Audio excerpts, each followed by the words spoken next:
actually.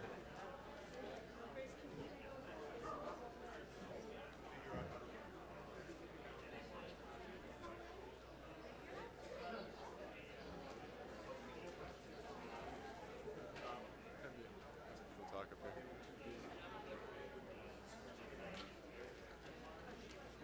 Hello. They might be having people ask questions. Yeah, I don't know. Chuck? This guy right here.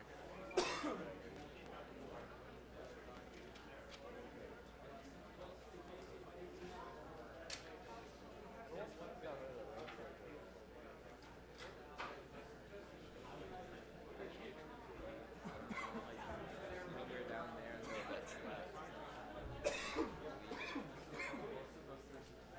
Your seats over there. You want to just grab those?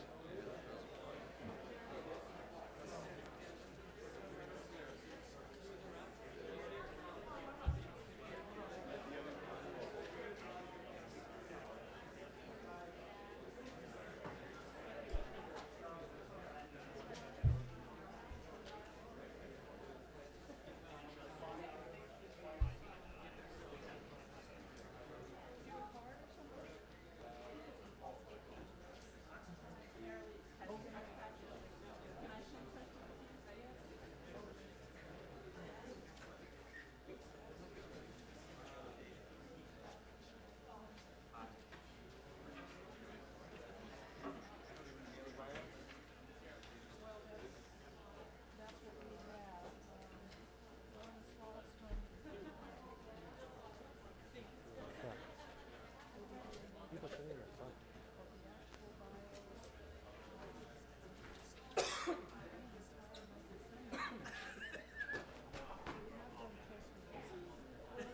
And go take it.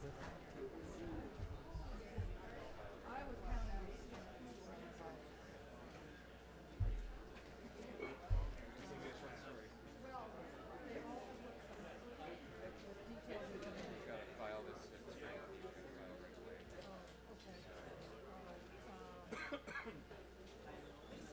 Is there?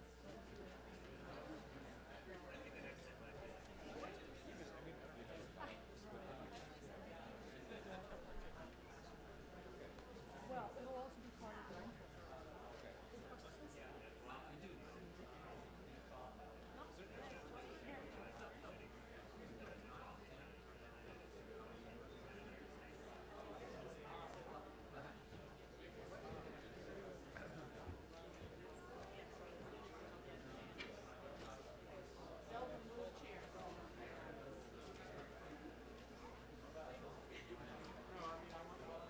Where is your bag? trying to, well, the 3 projects to your approach streets, the law, courts. So, have a lot of traffic.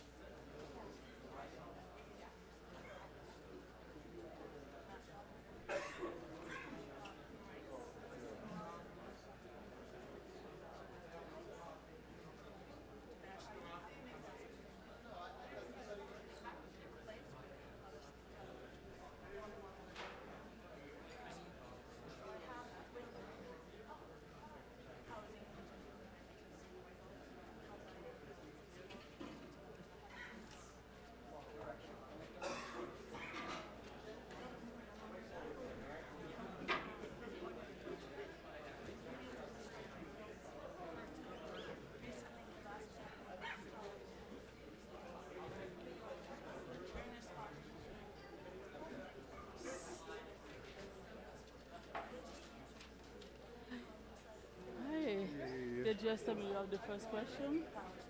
Yeah. Yeah, she's talking.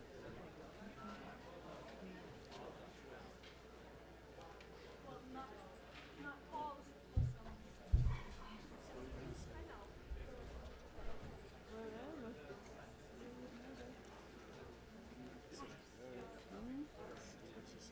Hi, how are you? Yeah, fine, thank you. What are you saying? Yeah, but we need.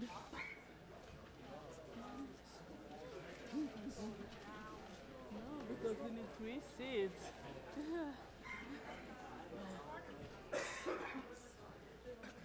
Because Joanne and Catherine are coming too, so there are 3 seats here. Yeah, just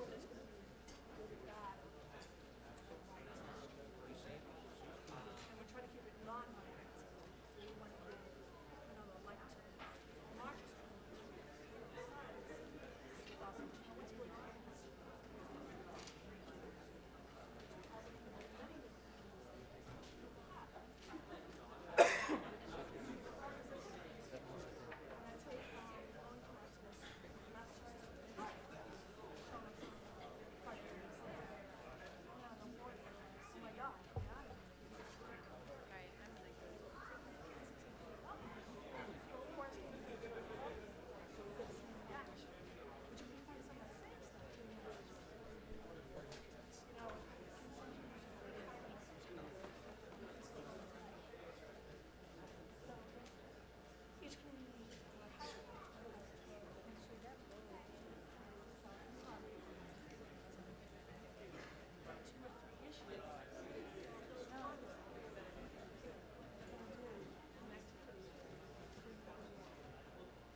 This is exciting.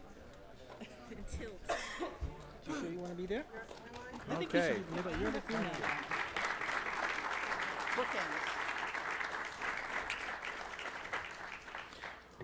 Well, thank you. Welcome. I'm Dan Glickman, Director of the Institute of Politics, and I want to welcome to Harvard the 3 Green Party candidates for President, David Cobb, Kent Mesplay, and Lorna Saltzman. I also want to welcome the students from the Harvard College Greens and members of the Rainbow Green Party of Massachusetts.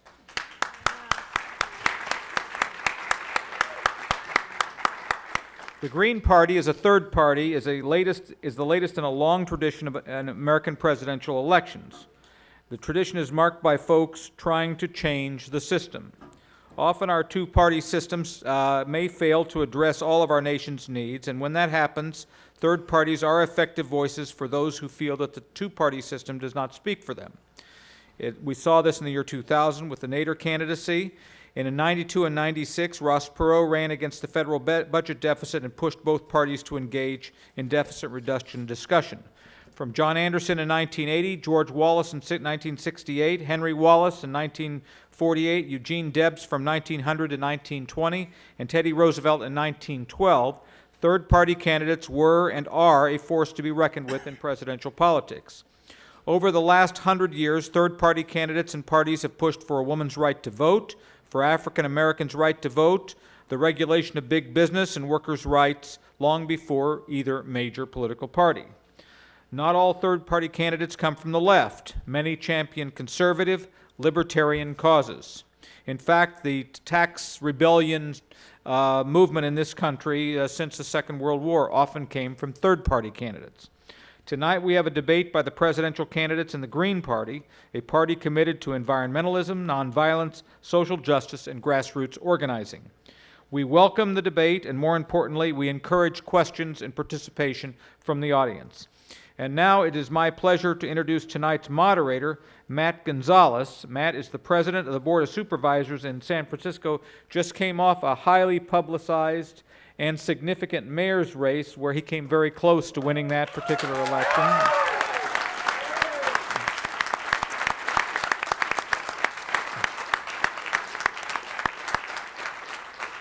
Matt will discuss the format of the debate and introduce the candidates. So without further ado, I introduce Matt Gonzalez.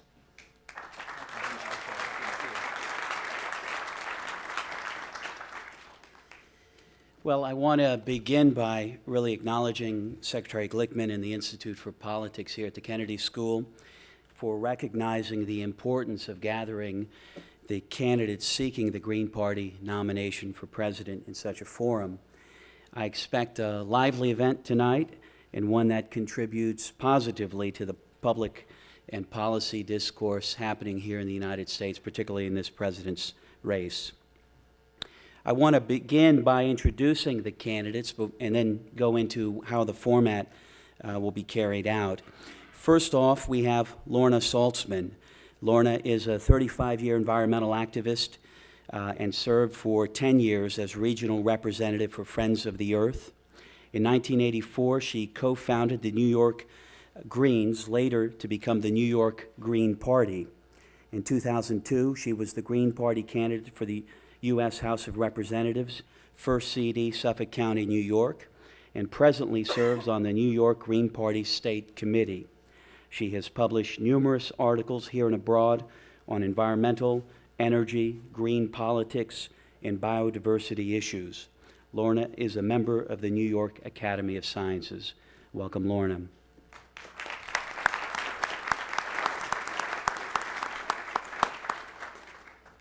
Kent Mesplay was born and raised in a rainforest, Papua New Guinea, and has long been an advocate for indigenous rights and environmental protection. He received his undergraduate degree at Harvey Mudd College in Claremont, California, and both his master's and PhD in biomedical engineering at Northwestern University, Evanston in Chicago, Illinois. He has been a California Green Party member since 1995. Kent was appointed treasurer to the San Diego Green Party Council in 1996, and currently he works as an air quality inspector for the San Diego Air Pollution Control District. He is past president of Turtle Island Institute, a foundation favoring the development of community learning and information centers. Let's welcome Kent.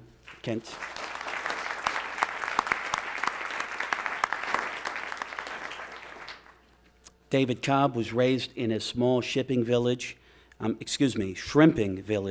San Leon, Texas. He worked as a construction worker for several years before attending college. He graduated from the University of Houston Law School in 1993, and he served on the law review and worked in the public interest law clinic there. He served as general counsel for the Green Party of the United States from 1999 until October of 2003. In the year 2000, he led the effort for Nader's presidential campaign in Texas, and in 2002, he was the Green Party of Texas's candidate for Attorney General.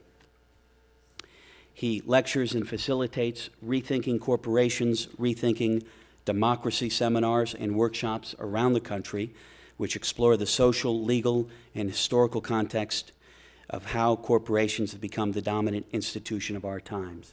Welcome, David.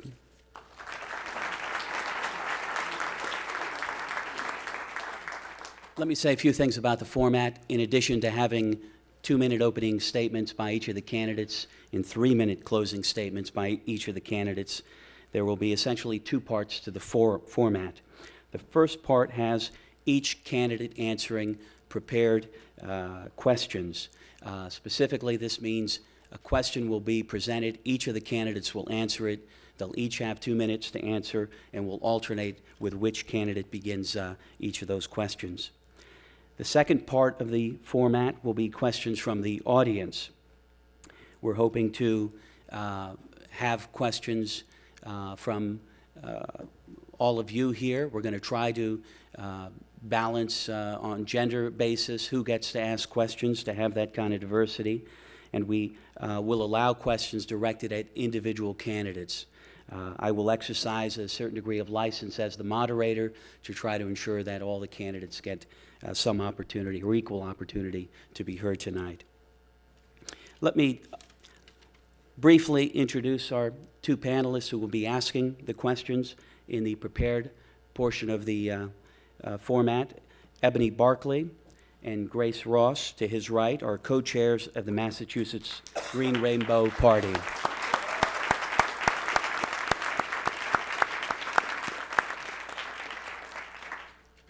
So, are we ready to begin, candidates? All right. Who's going to be asking the opening statements? We're going to begin with David, and then we'll have Kent, and then Lorna. Thank you, Matt. It's an historic moment, isn't it? The Green Party, that started as a group of citizen activists who had gotten fed up with the corporate takeover of our government, of our institutions, of our society and our culture, who came together against all odds to begin the process of building a political party. We're not supposed to be here. We're not supposed to be at the J.F. Kennedy School of Government.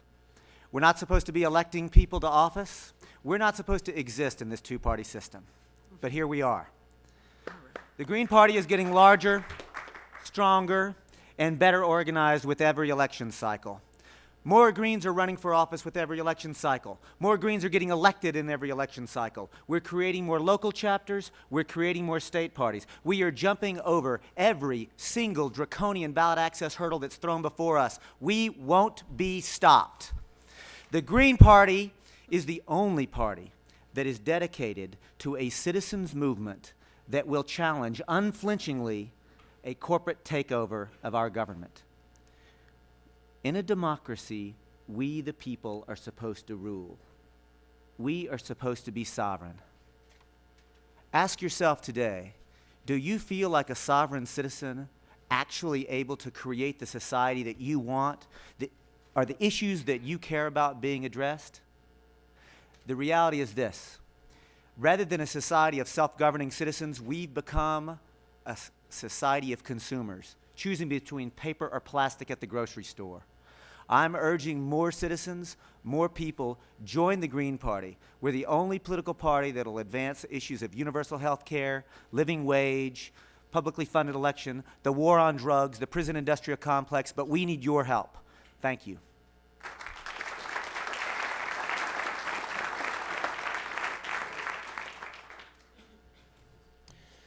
It's great to be here. Thanks for turning out yourselves and hopefully learning something. Really, it's an exciting time to be a Green. We are a very small party with only over 300,000 people registered nationwide. We are a force. We are listened to. I was inspired by Matt Gonzalez's campaign for mayor. I think many of us were. It's not a time for us to back down. Only the Green Party is addressing issues that the Ds and Rs are not addressing.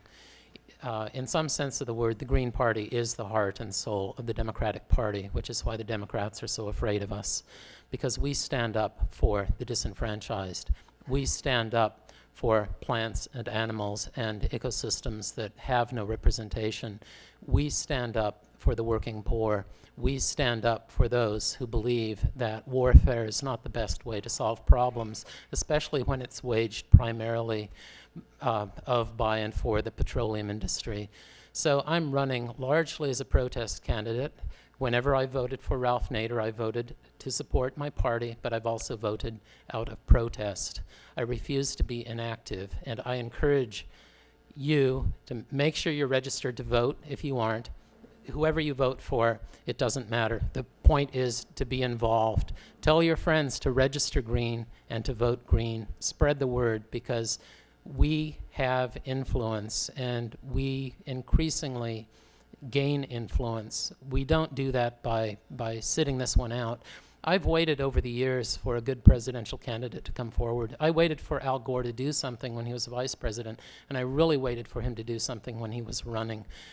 So without that, we have to run. We have to do it ourselves, and I encourage anyone here to run if you are so inclined. Thank you.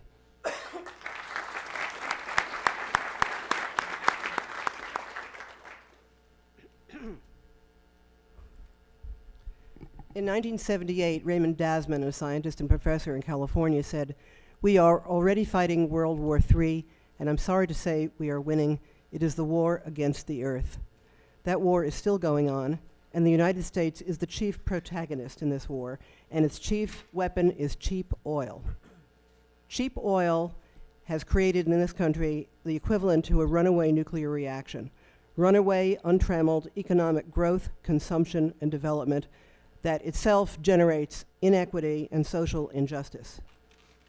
We have approximately 30 years to turn things around.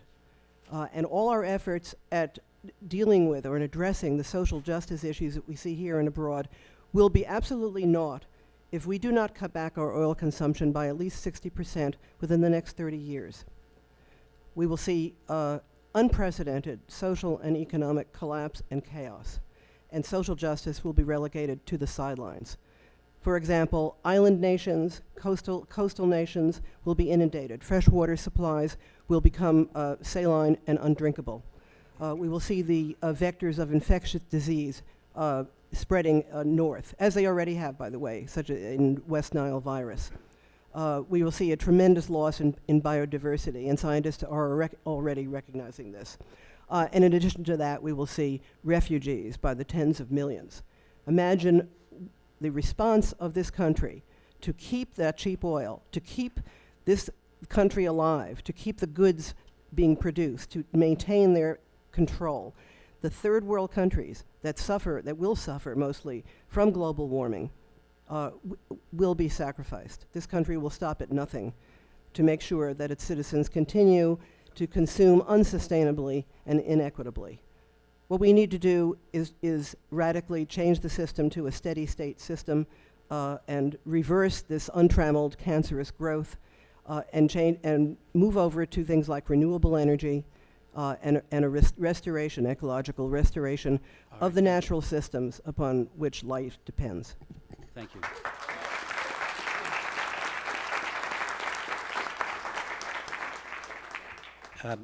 To the candidates, let me just remind you, we have the time cards here in the front, and we're going to try to give you a little bit of leeway, but we want to try to keep a tight schedule as well. I believe the first question for the panelists is going to be presented by Grace, and we'll start off with Kent this time. Okay. The U.S. government is playing a central role in creating international trade agreements that favor corporate interests over worldwide just environmental and labor standards. What will you do to address this situation?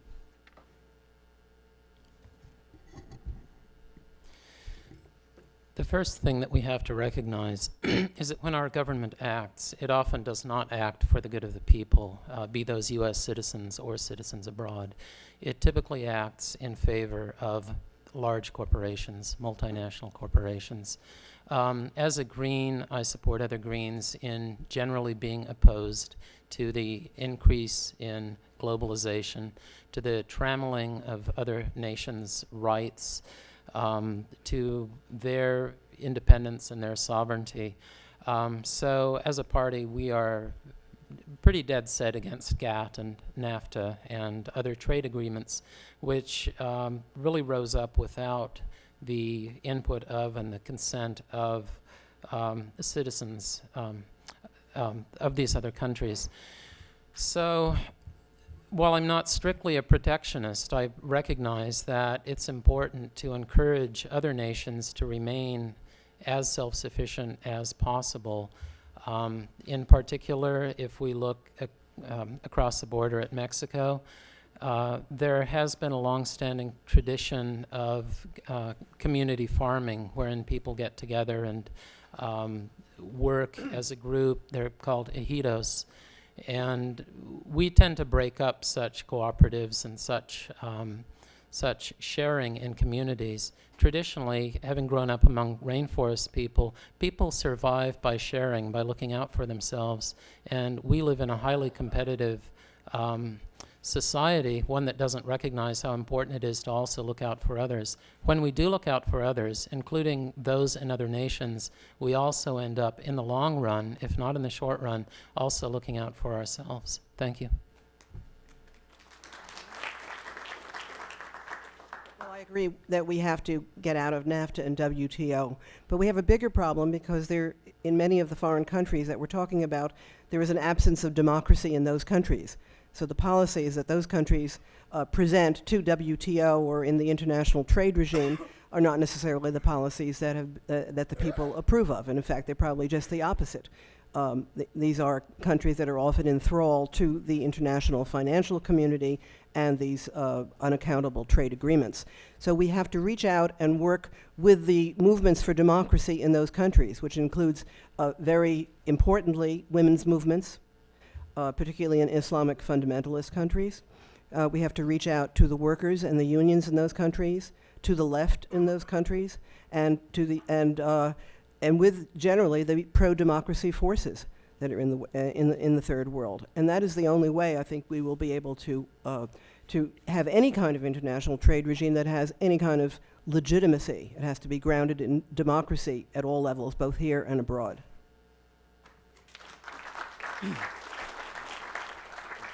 Well said, Ken and Lorna, and we are in fierce agreement amongst Green Party presidential candidates that we need to end the WTO, IMF, World Bank, the entire mechanisms which are supporting the entire corporate managed system that's literally destroying the planet and creating an unjust and oppressive world order with the plunder. But I'll make this observation. Lorna is correct that we need to be working with the pro-democracy movements across the world, and she's correct that there is an absence of democracy in many of those countries. I want to be very clear. There's an absence of democracy in this country. We in this country have a specific obligation and responsibility in order to create a democracy movement to take over the institutions for ourselves in this country. And our special obligation is because the government of the United States of America is, for the most part, leading the charge for the oppression around the world. And we as citizens of this country have a responsibility. Thank you. And I'll tell you, it's interesting, Grace, when you ask the question, what can we do? I'm very proud to say that I was on the streets of Seattle in November of 1999. Some of you may have been there with me. And there's nothing quite so exciting as to be chanting, "Whose streets, our streets," and look around and realize that with 50,000 other peaceful, nonviolent folks committed to social justice and change, that it's true. You know, there's nothing quite so empowering as empowerment. You get a taste for that, folks, and you want more of it. I certainly want more of it. It's the reason that I'm running for the Green Party's presidential nomination. I want to be the Green Party's nominee so that we can fight them in the ballot box, we can fight them in the legislative halls, and we can fight them everywhere that they're causing injustice and oppression.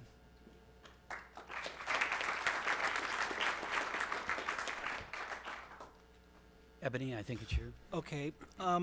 My question to the panelists is, what will you do to abolish poverty in the United States? You may address some of this by addressing housing, health care, education, living wage, safety net programs. We'll begin with Lorna. Same order. Lorna. Oh, I'm first. Well, I guess there's some obvious answers, such as radical tax reform, taxing the corporations and the wealthy, and cutting the military budget. I think fighting poverty is a permanent battle. There is never an end to it, because people are changeable, people are imperfect, and I think we have to understand that there is no utopia. What we have to do is adopt policies, economic and social policies, that will minimize the opportunities for mischief. And unfortunately, in the large-scale, centralized, bureaucratized technological society that we have, the opportunities for mischief of all kinds, whether political, social, or economic, are vast. And that is exactly what the Green Party should be talking about, a different kind of society, not just one that is democratic and just, but one which is of appropriate scale, where the people can be involved in the projects that will, in fact, benefit them individually in terms of jobs, but also their communities. And that scale means a vast reduction in the objectives and in the political structures of our country. And towards self-sufficiency, towards renewable energy, and that's an ongoing battle that will never end. But the battle for social justice will never end, and the battle to save the earth will never end. We have to simply measure our steps as we go along and make sure we're going in the right direction.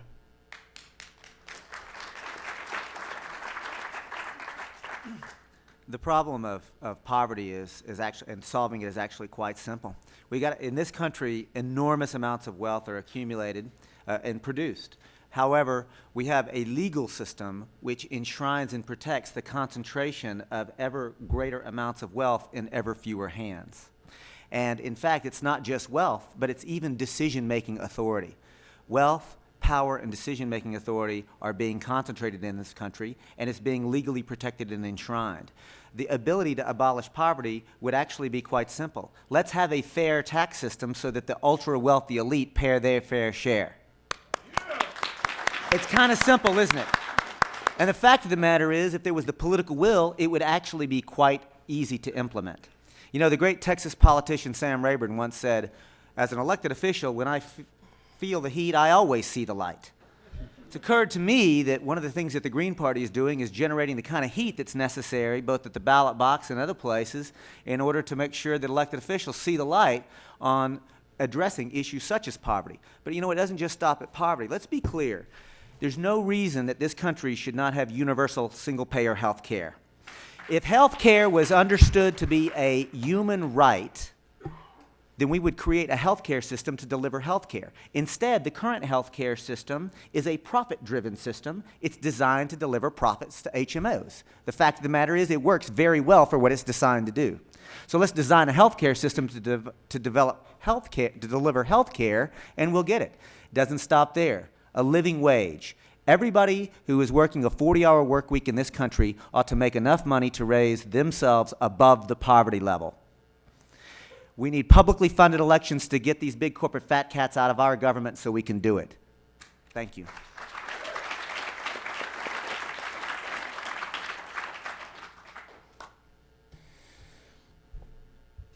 We want fundamental change. We don't just want piecemeal approaches to fixing a problem that will continue. One thing we can do about addressing poverty is to encourage those who develop communities to develop community-based communities, those in which people can live close to where they work, those in which people can grow more of the food than they currently do, communities in which we have built-in security, communities that are comfortable. One of the main planks in the Mess Play for President campaign is for us to work toward national energy independence based upon renewable energy. So I'm talking about communities that generate and use most of their own electricity as well. Whenever you have community-based solutions, people get to know each other. They tend to work together to solve problems. I'm talking about raising a baseline that we currently don't have. Few people will acknowledge that really we don't want 100% employment. If you look at economic models, no one wants 100% employment, but what we find is that no one really wants to address the need of us to have a social net to catch those who are not employed and to help them. Again, I'd have to echo what David has said in that national health insurance is important. We will keep talking about the importance of national health insurance. Single-payer health care ought to be a human right, and there are things that really ought to be removed from the profit motive, and health care is one of them. Thank you.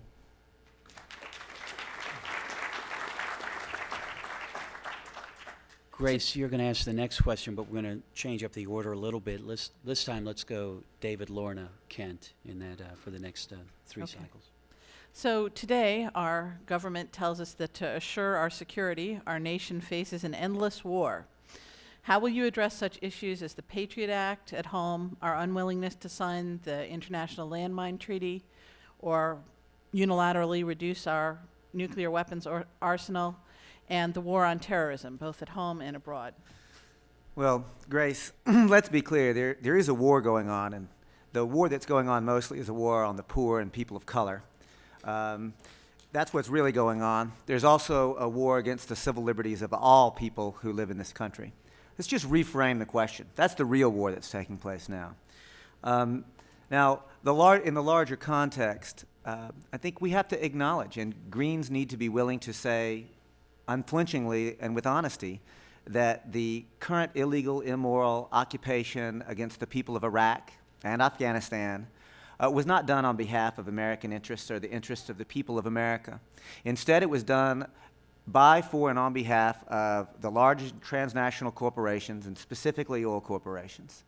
You know, the solution to the problem of both terrorism as well as the issue of endless war is to address the root causes. The reality is this: the bloated U.S. military budget, which is siphoning off all the wealth of this country, is being used far-flung across the globe in order to protect the interest of a transnational corporate empire. It's not an American empire, because those are not American values being protected. It's a transnational corporate empire, and our tax dollars in the United States of America are going to fund it. It's shameful, it's wrong, it's obscene, and I oppose not only the war in Afghanistan and Iraq, but also what's going on in Colombia, what's going on in the rest of the global South, Latin America, and throughout the world. We as Greens need to run candidates who are willing not only to raise these issues, but also to encourage citizens to use our voices to stand up and demand accountability of our government and make it stop.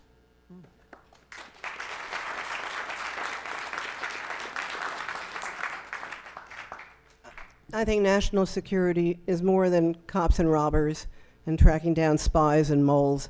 I think national security has to do with the security and resilience of our infrastructure, of our economic and physical infrastructure in this country, such as our food and water supplies, our energy sources, and our transportation systems. And I think 9/11 really brought that home to most of us, that we are reliant on the private automobile and on airlines. We've forsaken light rail and almost forsaken Amtrak.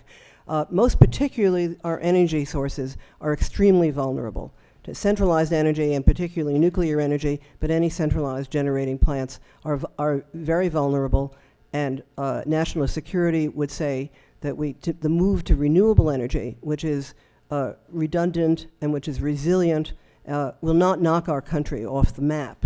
And I think that's extremely important to understand, because I don't think there's any way we can ever prevent any given terrorist act.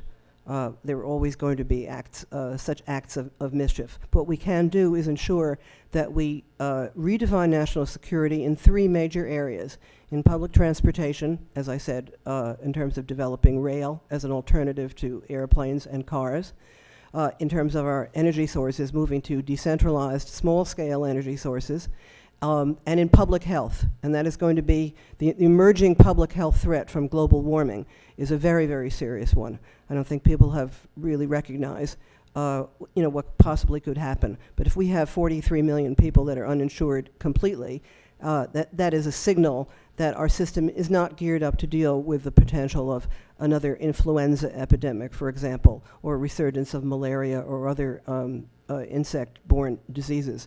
So that is what will help our country survive, the redefined national security in those areas. Thank you.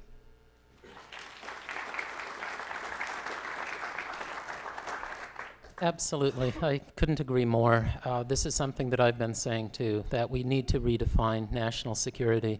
And this is one of the reasons why I am such a strong advocate for moving the United States toward national energy independence based upon renewable energy. We can do this. We have the technology. We have the wherewithal. We just don't have the political will. So we need to keep addressing this as a security issue. Ralph Nader has talked about majoritarian issues. Majoritarian issues are those that affect everyone: Democrat, Republican, Green, Libertarian, what have you.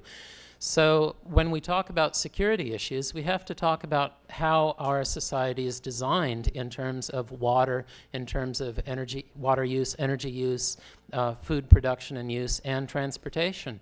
And quite frankly, I would find it difficult to design a society that is more prone toward collapse than the current United States.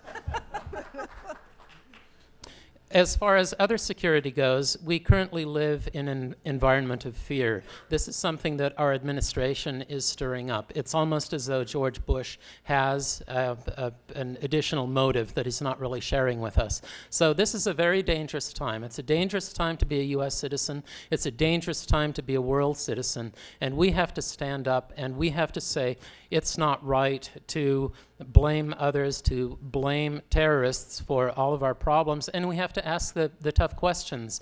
If we have this war on terror, when will the war on terror end? When one person worldwide isn't killed? This is an ongoing war. It's foolish, and we're giving up our rights. And for every person who doesn't talk about our need to defend our civil rights, I submit to you that that person is part of the problem. We need to stand up and speak loudly. The Democratic Party sure as hell isn't. Thank you.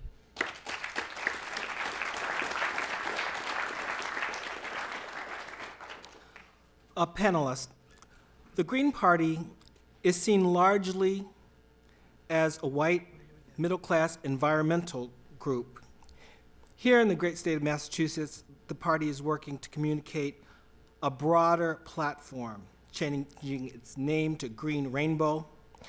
What will you do to address other issues and broaden your campaigns up to appeal to other constituencies, especially people of color?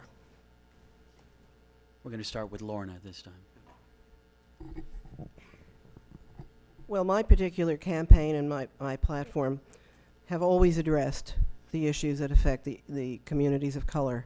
Communities of color and minorities and the poor are the ones that suffer the most from the very policies of runaway growth and corporate domination. But yet these things affect all of us. I prefer to take a unified position. I don't divide people by groups. I prefer to look at individuals who are sharing the same social and ecological problems in a society. And I don't want to be divided by saying that I have one group in mind, because everything that I stand for is something that will impact on the lives of everyone else. My constituency, to put it very bluntly, is a broader assemblage that I call LIFE, capital L-I-F-E.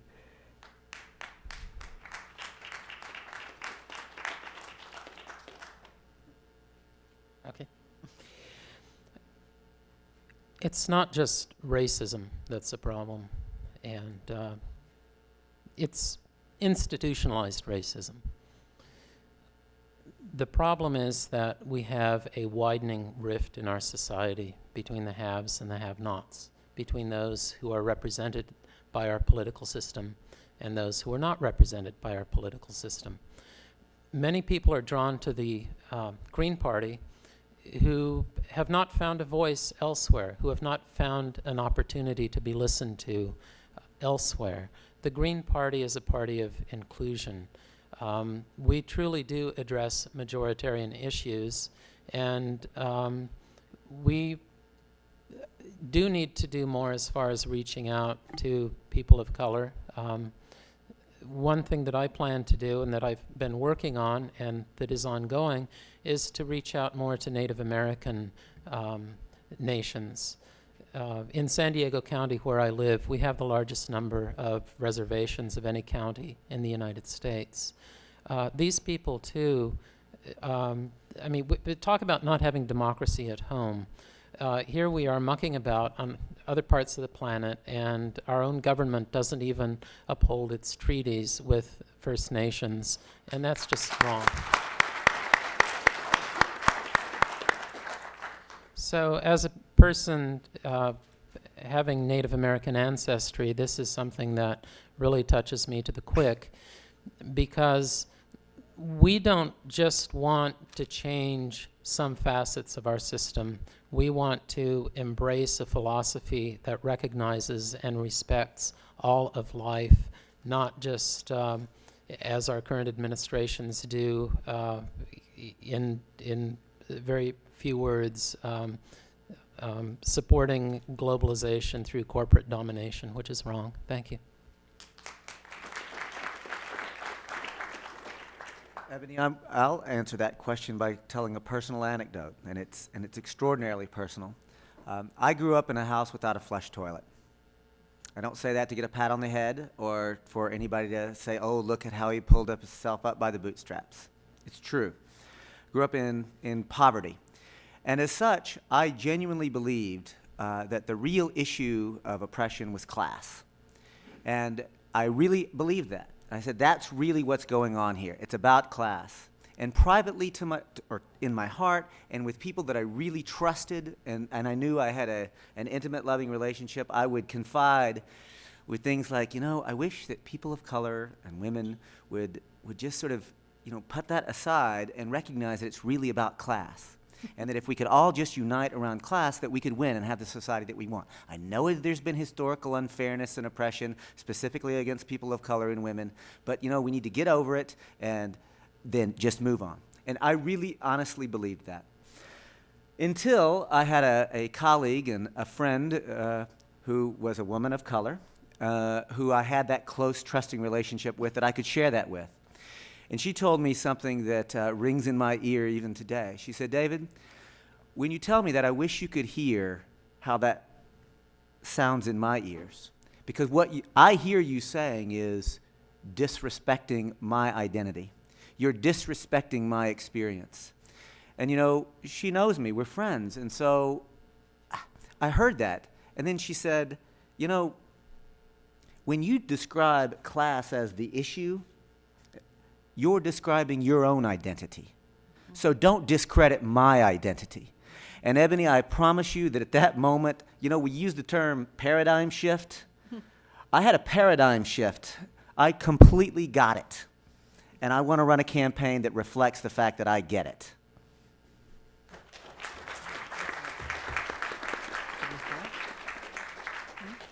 Thank you. I think it's time to move on to the second part of the format. We're going to take questions from the audience. If anybody would like to step up and be brave enough, I would just ask to the folks posing questions if you could identify who you are and then try to ask a question that's not terribly long and one that ends in a question mark. I think that, I think that would be helpful. Sir? Ellie Yarden, Cambridge Green Rainbow Party.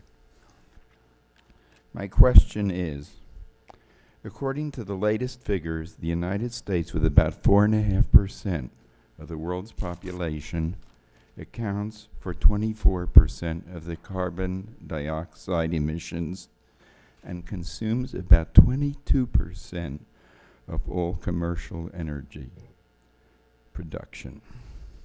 What is the significance of this situation for domestic and foreign policy, and how can this be addressed, and how can these issues be addressed politically in the United States? Why don't we have Lorna, will you want to tackle that? Yeah. Well, as I was trying to say, perhaps not effectively enough, is that the global warming crisis very clearly indicates the connections between ecology and social justice, and that unless we curb our appetite here in this country, and his figures are correct about energy consumption, we will be creating not just climate change, we will be socially disrupting the rest of the planet and make social justice and equity absolutely impossible to achieve. My personal platform, and I have a fact sheet out on the table there, it's a three-part platform. The most major, most important one is the imposition of carbon taxes on fossil fuel.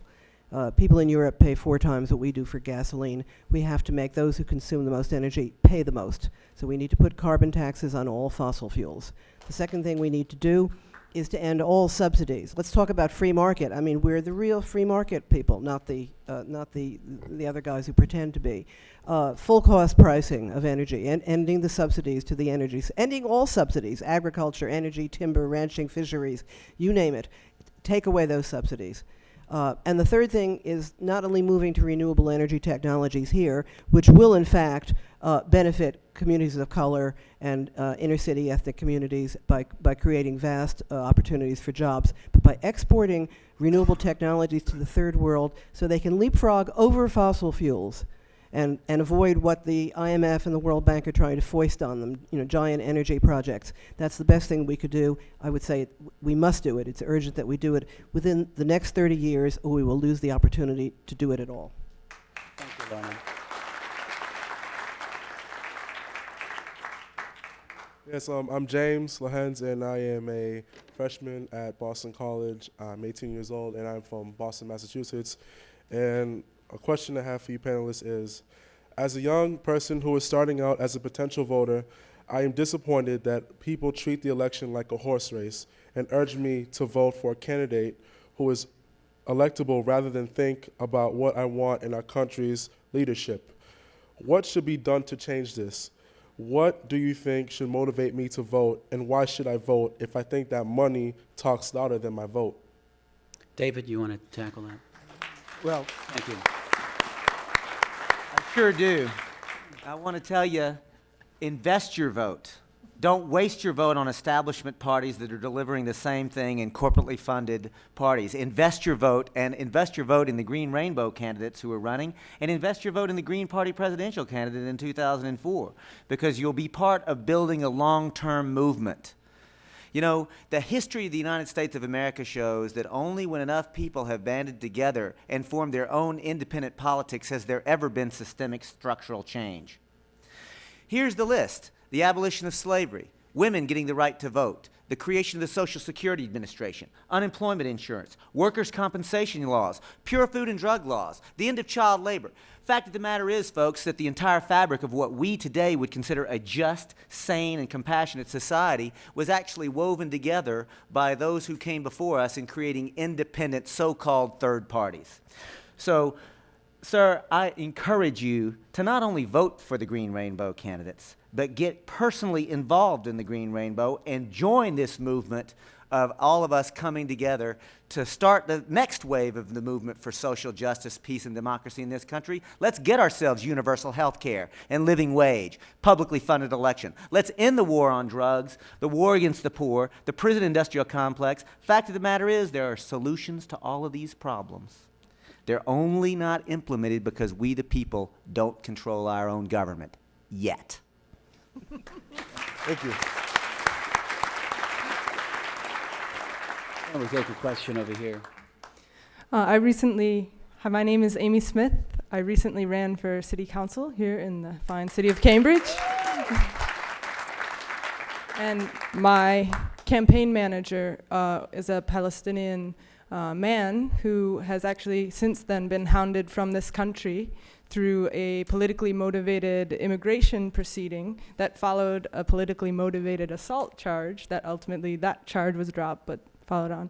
And basically what I want to know to the candidates as far as for foreign policy and how that relates right here at home, a lot of progressives stop short when it comes to standing up for justice for Palestinians and for the voice and equal treatment of Palestinians, whether that's in Palestine or right here at home. And I'd like to know, even Democracy Now! Wouldn't pick up his story. And another man from this area was actually tortured in a Massachusetts prison in INS detention, had 4 teeth taken out against his will. So I'm very concerned about this being silenced, and I want to know what you guys think about Palestine. Kent, why don't you start off that one, and we'll give you 2 minutes, and then perhaps each of the other candidates can take a minute to address it. Good. Yeah, it's a tough question, so I'm happy to share it. The point is that we need to end racial profiling. There's a lot of fear-mongering that's taking place. I'm more concerned by the activities of my own government than I am from terrorists, quite frankly. So I sympathize with you on this. I have an acquaintance who was, well, I won't get into the details, but one of my coworkers lost his partner because her work visa ended for any number of reasons, and she's now in South Africa, and they were buying a condo together. So this type of thing is happening all the time. I visited a friend just north of the Mexican border, and on my way back, I was pulled over and had my car searched and had a dog jump up into the trunk and go through everything. This type of behavior by our government is more and more common, and without people standing up and asking questions, and it is American to ask questions, without that happening, this type of behavior will continue.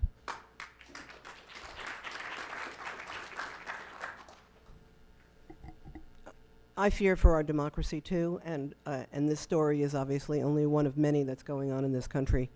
I don't have an answer to the issue of the Palestinian-Israeli question, but I do have a feeling, an emotional feeling, and that's the following. I don't have a double standard when it comes to political or military or ethical behavior. I think Israel is a despotic and despicable military presence. But I also think that the practice of suicide bombing is a despicable process.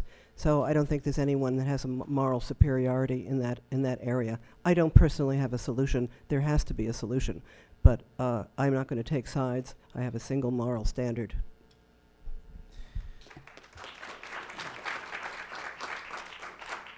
I want to first thank you for running for office as a Green Rainbow person.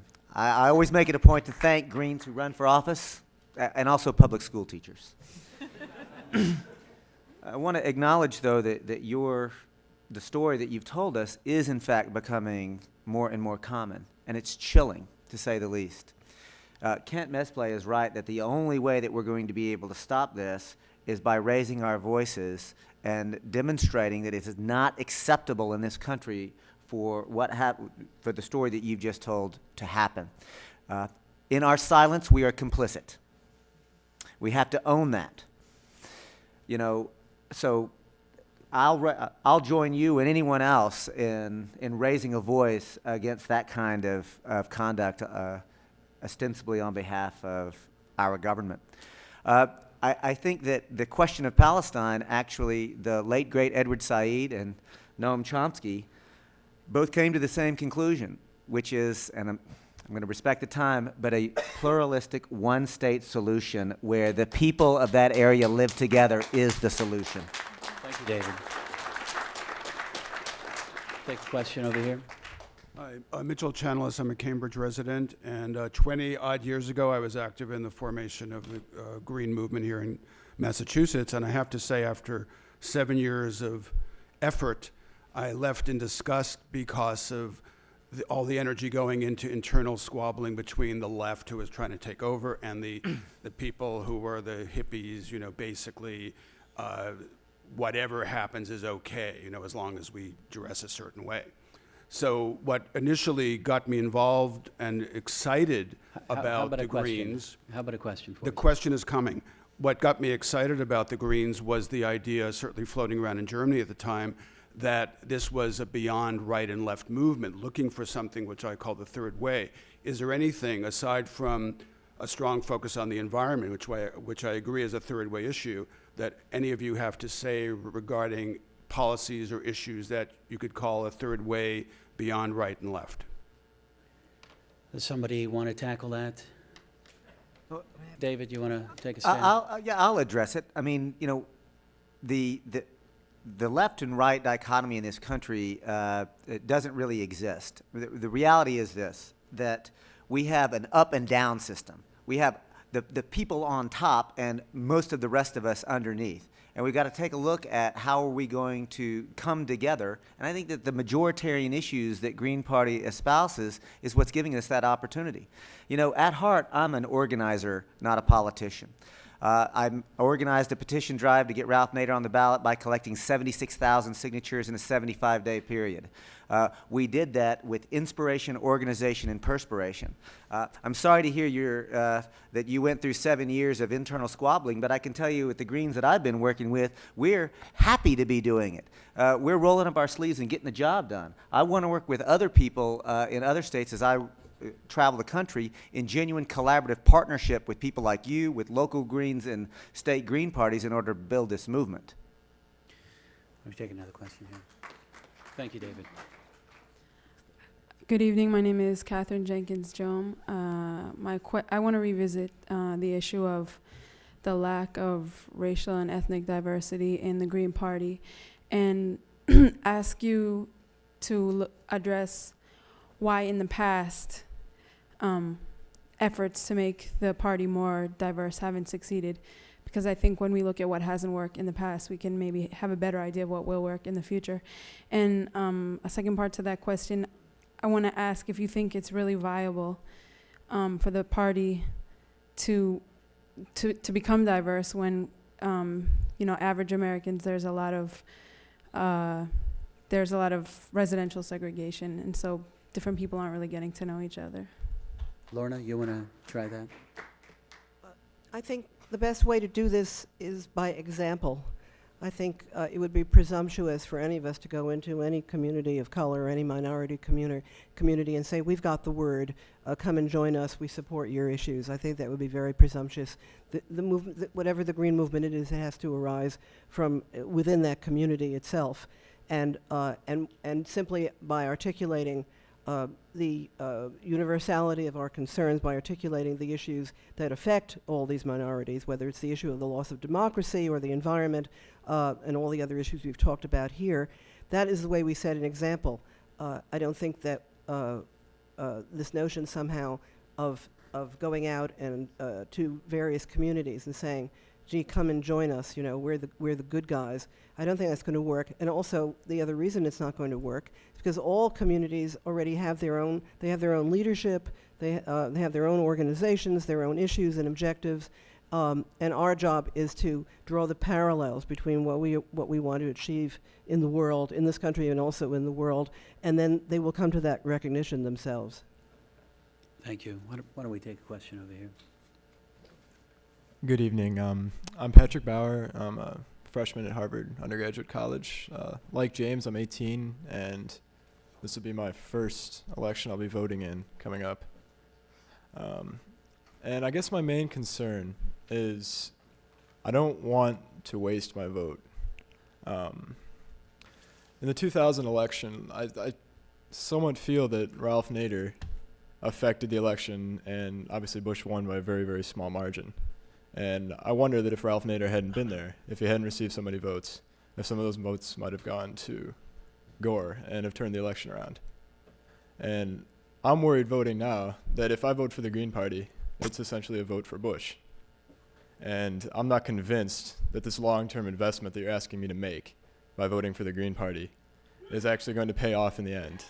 If this party is going to gain enough momentum, enough power in the next 30 years, which you've said the critical time period is, in order to actually make a difference and make my sacrificing my vote worthwhile in the long term. So why should I essentially give up my vote? All right, why don't we start with Kent, and I think it's a good question. Why don't we each tackle it for 2 minutes?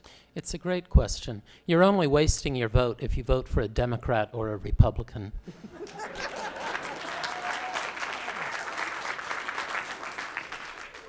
That's the real waste. I'm in the middle of this. Believe you me, I've given this question a considerable amount of thought.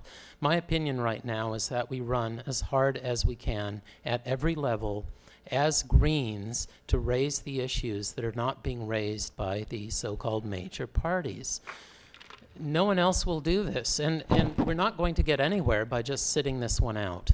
I foresee that the Green Party will grow in leaps and bounds. And in fact, the spark that I saw back in the year 2000 was when I learned of over 1,000 people per average day for 2.5 months registering Green in Texas, of all places. We're not talking Northern California, we're talking Texas. I was deeply impressed by that. So really, that spark can catch fire here, and it's because of people like David Cobb and people who really walk their walk and talk their talk that we are an influential power. We will only gain more and more influence, not less. And we will never know for sure what happened in Florida, but 300,000 or so Democrats voting for Bush certainly didn't help out either.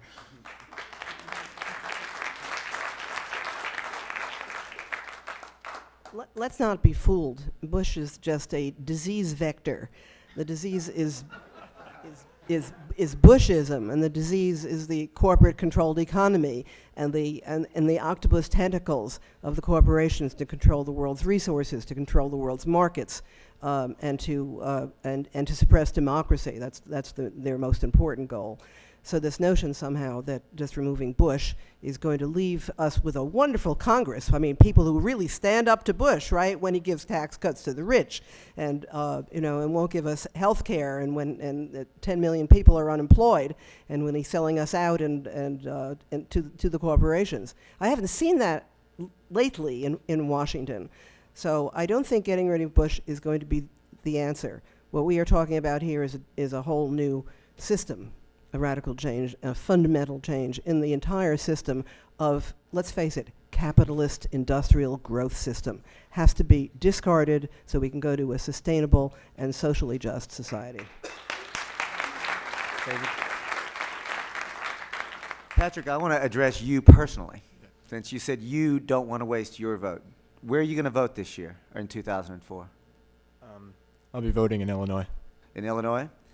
In Illinois, Illinois was going to be one of those states that's likely a swing state for the presidential election cycle. I'm the only I'll speak for myself. If I'm the Green Party nominee, I want to run an aggressive 50-state campaign where we run and have a Green Party presidential candidate on the ballot in every state so that we can grow the party, grow our infrastructure, elect more local candidates. But if I'm the Green Party nominee, I want to focus my time, arguably the most important asset that a campaign has, the candidate's time and resources, money, on those states like Massachusetts and in New York and California and Texas, where the Electoral College votes are already done, where I can go and campaign honestly and genuinely with a slogan that says, don't waste your vote on a foregone conclusion, invest your vote in a movement. So in Illinois, now I'd like to see Illinois voters vote green. However, we have to acknowledge that George Bush is a problem. In fact, he's a big problem. He's not the problem. The problem is the social, economic, and political system that's genuinely destroying the planet, and neither the Republicans nor the Democrats are actually doing anything about it. So we really have to grapple as Greens with moving towards that long-term solution while we deal with the reality of what we have here today. There is a difference between Kerry and Bush. The differences are merely incremental, but they are not inconsequential. And I think that the Green Party's growing strength comes a certain responsibility to exercise it wisely, intelligently, not only for the good of the growth of the Green Party, but for the country. Thank you, David. Thank you. We need, I'm looking at my notes here, we need a question for Kent. If you. Hi, my name is Matthew Andrews. I'm 23, recent college graduate and a local activist. I've heard discussion of social safety net, and I've heard discussion about class, but I haven't heard anybody specifically mention the labor movement. I'm wondering what you think the labor movement's role is in this broader movement that you're talking about, and what kind of relationship would you like to see the Green Party develop with the labor movement? A strong relationship, of course. It's important to organize. If people don't stand up and band together and look out for themselves, they're at greater risk of losing rights, losing opportunities than when they band together. That I know of, I'm the only union member who's running for president. I'm a member of SEIU Local 2028, and I wear steel-toed boots on the job. If I could. David, why don't we give you and Lorna a minute to tackle this as well? Pipeline workers, local number 38, brother. And the reality is that I've actually worked in coalition with organized labor, in fact, helped to bring together radical environmentalists fighting against Maxam Corporation and Charlie Horowitz in the Pacific Northwest, together with locked out steel workers from Alcoa, and was instrumental in some of the early introductions that what later formed the Alliance for Sustainable Jobs in the Environment. I want to be very clear about something. The problem is not that organized labor is not working hard and that union organizers aren't working hard. The problem is that the Taft-Hartley Act basically makes it illegal to organize effectively in this country. We need a National Labor Relations Act that does not protect property rights, which is what it currently does. Instead, we need a National Labor Relations Act that understands that a genuine labor act has got to be grounded in the human rights and the constitutional rights of freedom of association, freedom of organization, and freedom of speech. And if we had that kind of labor movement, we'd really be somewhere.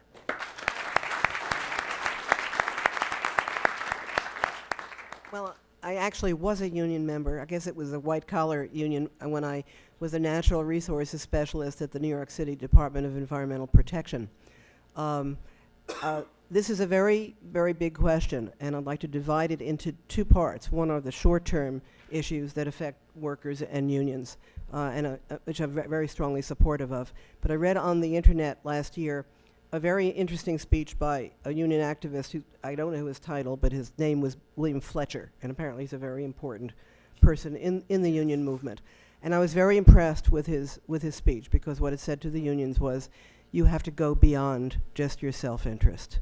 And I thought, this is great. This is exactly what we're talking about. Go beyond it to look at the broader social and economic and political implications. And that has particularly resonance with me as an environmentalist, because they're always trying to split off the workers from the environmentalists. But the fact of the matter is, we are going to have to take some actions to deal with workers who become unemployed when we shut down the oil industry, when we shut down the nuclear reactors, the toxic chemicals, and to put people back to work in public transportation and energy and so forth. And the unions should be there with us on this to understand that we cannot continue with cheap oil in the direction that we're going in now. Thank you.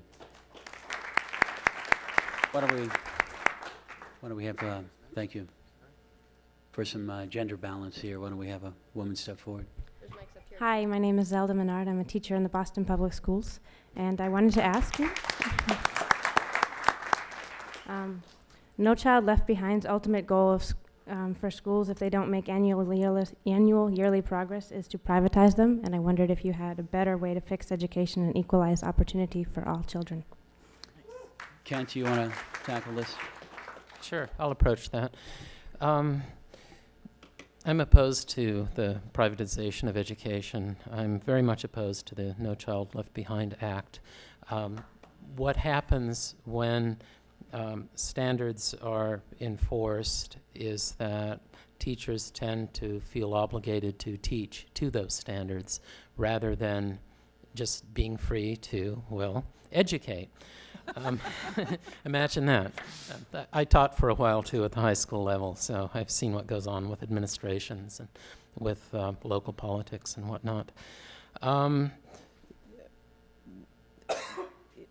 No Child Left Behind really is a travesty, and that's all I have to say on it. Thanks. We have a question from the top here. Thanks. My name is Liz Steinhauser. I'm a resident of Jamaica Plain and a community organizer in Boston. So first I want to thank Mr. Gonzalez for your recent run for mayor of San Francisco.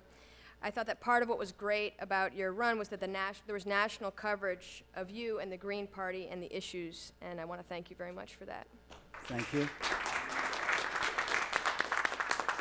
So my question to the candidates is, if you are the nominee for the party, what will you do to make sure that you are part of the national debates that happen for the presidential campaign so that these issues and these ideas can be heard by everyone in the country?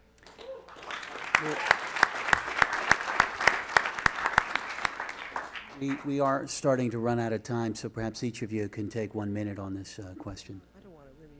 Okay. Sorry.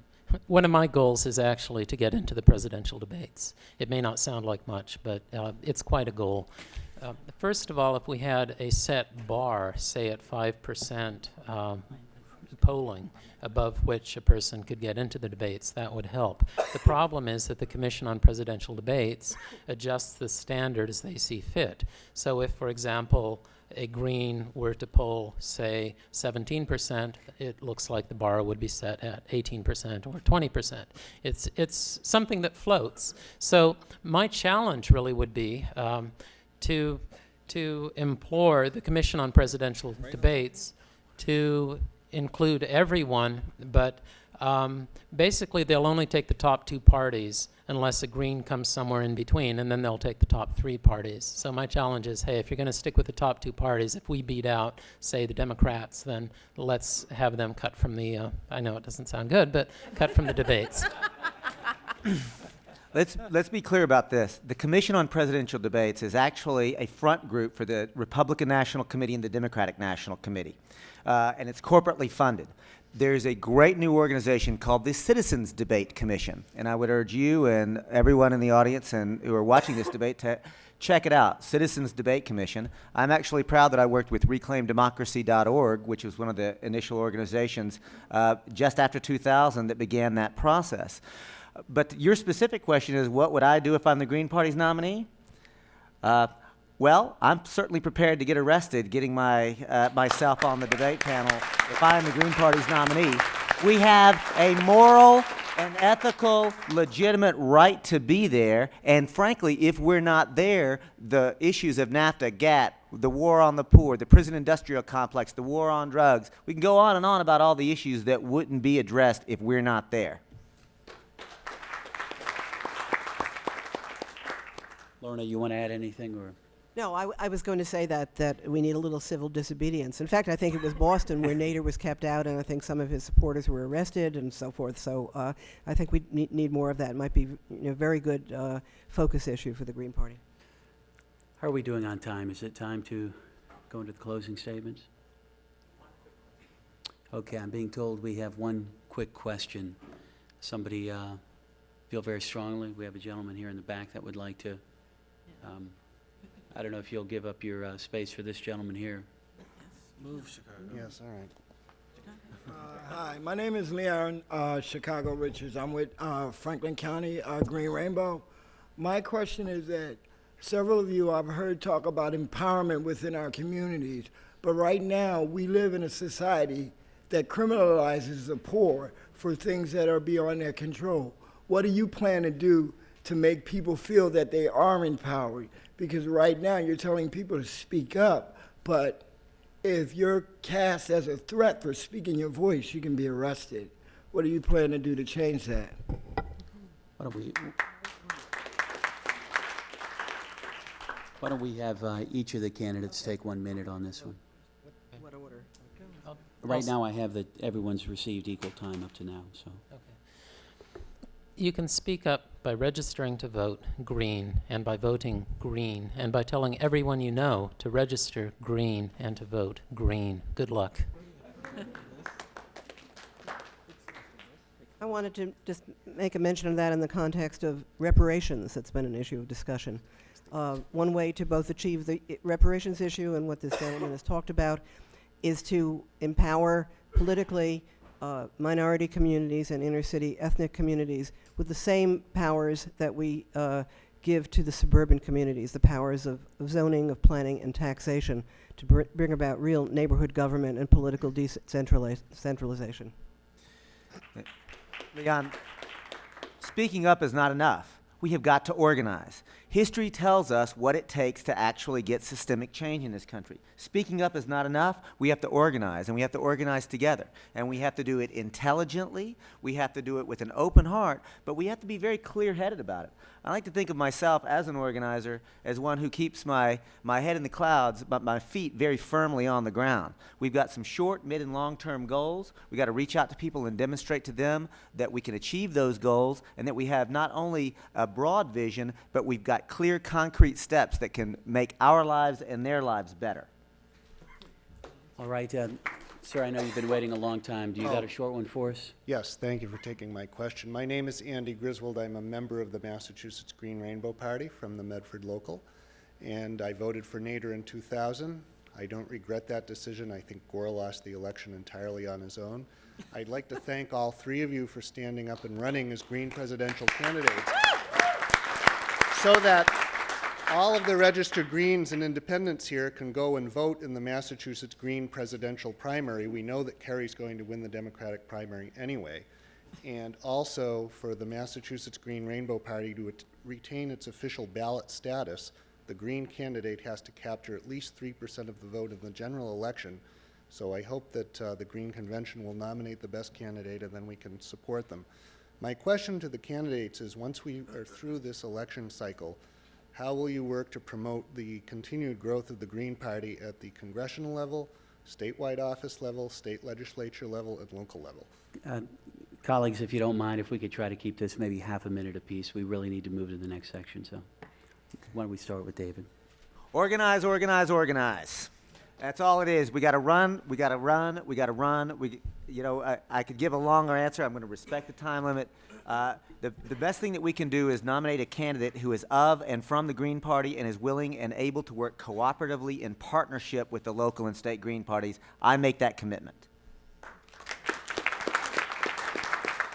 Congress is the place where it's happening. What happens in Congress decides the fate of this country and the fate of the planet and the entire world. I think that is the most important focus, and that would be, I already did run once for Congress. I would say we should do that, perhaps not to the exclusion of local races, but that's where it will count most. If I can be some small inspiration, I had a friend who asked me, why didn't you just run for vice president? And then a couple of weeks later, why couldn't you have just run for governor, or city council? The thing is, you can run for whatever you want to. So just go for it. That's all I can say. And for me, this is sort of a one-shot deal. I'm doing this in part as an educational campaign to keep the issues at the forefront and, of course, to help grow the party, which is what it's about. This is part of organizing, growing and becoming stronger. And a slogan I came up with is, Green Party, we're here to stay.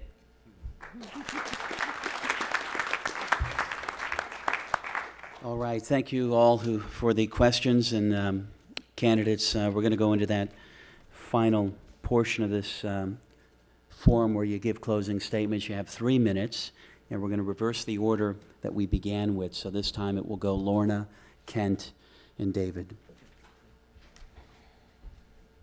There's been a thorny debate within the Green Party and without the Green Party. What are we? Are we a social justice party? Are we an environmental party? I don't separate those two for a simple reason. The roots of the ecological crisis and the roots of the social justice crisis are the same. And I fervently believe, as a longtime environmentalist who has worked with the public in organizing, I fervently believe that the ecological analysis is what provides us the tools to address the social justice crisis. That in fact, the ecological analysis is perhaps the most radical analysis that we couldn't possibly make, because it goes beyond simply the issue of ideology or left or right. It gives us a vision, it gives us a set of principles by which to organize our social justice movement. And any separation of these two movements would be failure, I think, for both movements. To me, the ecological analysis subsumes all the social justice issues that are facing us in the long term.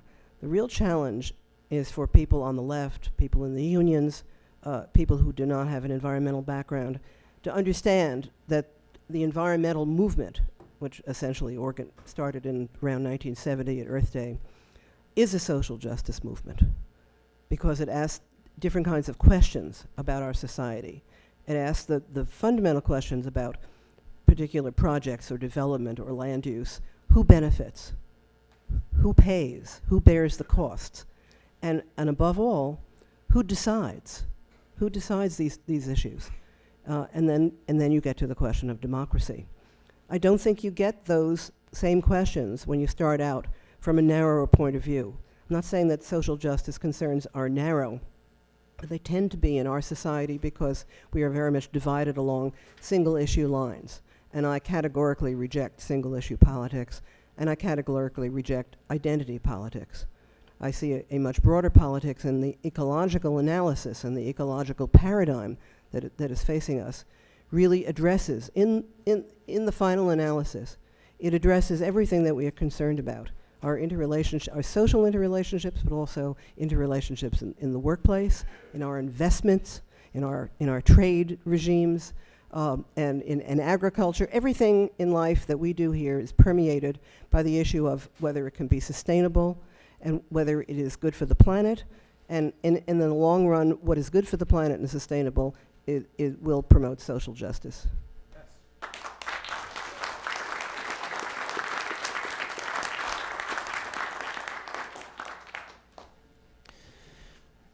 I agree.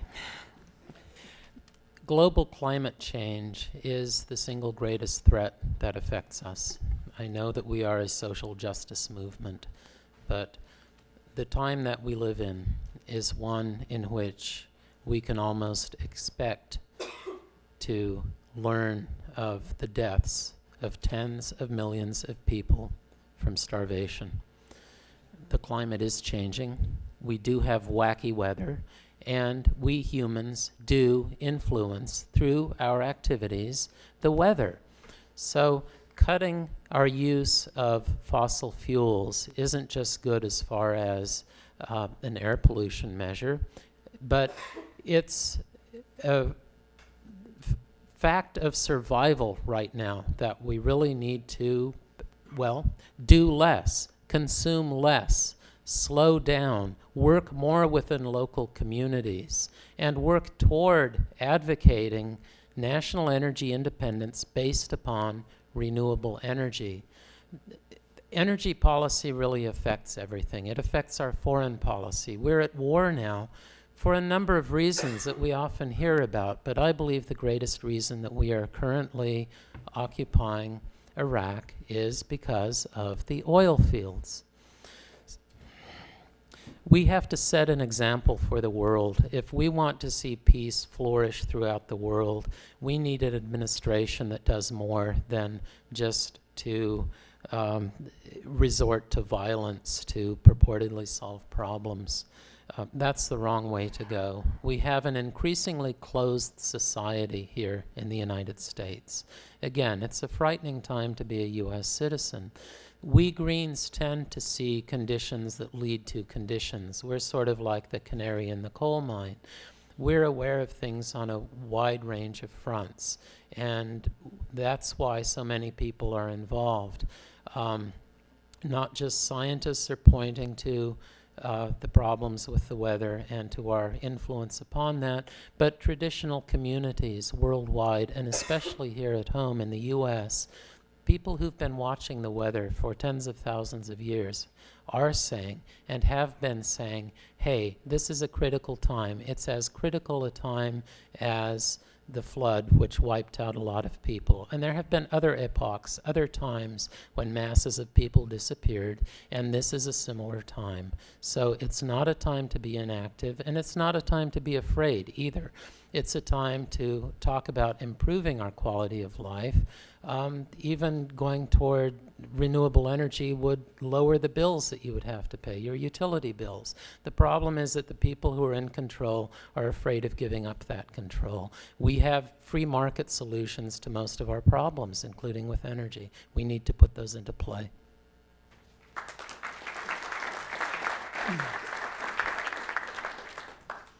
Folks, there are 3 Green Party candidates before you. I'd like to be the Green Party's nominee, but I want to acknowledge this.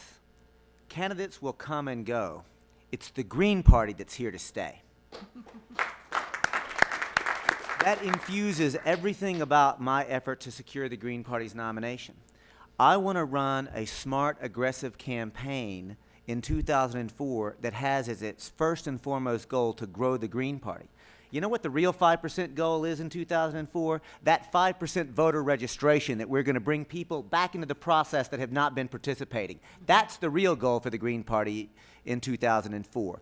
I want to be the nominee because I genuinely and honestly believe that I have the capacity and the skills to go and accomplish that goal, to go into pool halls and bowling alleys, as well as to the organic farms and the co-ops. We need to be reaching out beyond our comfort levels and bring more people into this movement. I genuinely, honestly believe that I can do that.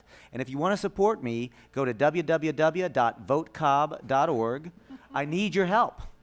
I need your help. I want your help. I want to be the Green Party's nominee. I don't want to simply frame the issues. I want to get out there and run hard. I want the Green Party to run hard, and I want to be the nominee in order to do it. You know, I've been to 20 states already.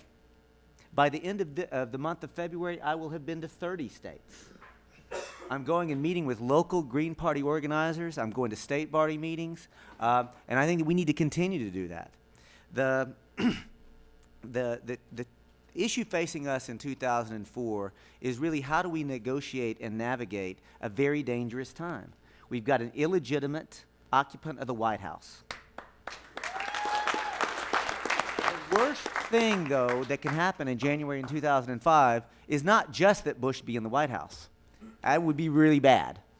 What would be even worse for us is if Bush is in the White House and the American people believe that the Green Party is responsible for that. I believe that we can run a smart, aggressive campaign that accomplishes every one of the goals that we've outlined and culminate with Bush out of the White House. My first goal is to grow the party. My first goal is to grow the party. My first goal is to grow the party. But I also want to culminate the election with George Bush out of the White House, and I think that we can do that. And I want your help to be able to do that. Thank you very much.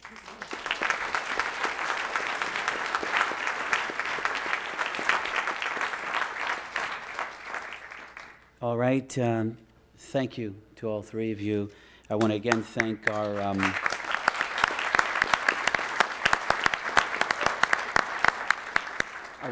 panelists, Ebony Barkley and Grace Ross, for participating.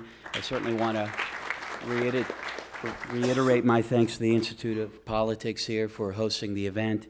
And I want to, I think we ought to give a round of applause to each of the candidates. Again, David Cobb, thank you so much.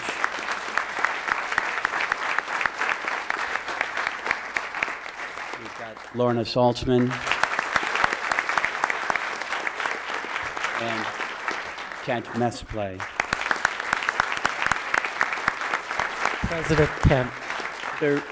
There is going to be a opportunity to continue this discussion. I believe the IOP conference room here, I'm told, Pizza and Politics, so I'll see you there. Thank you so much.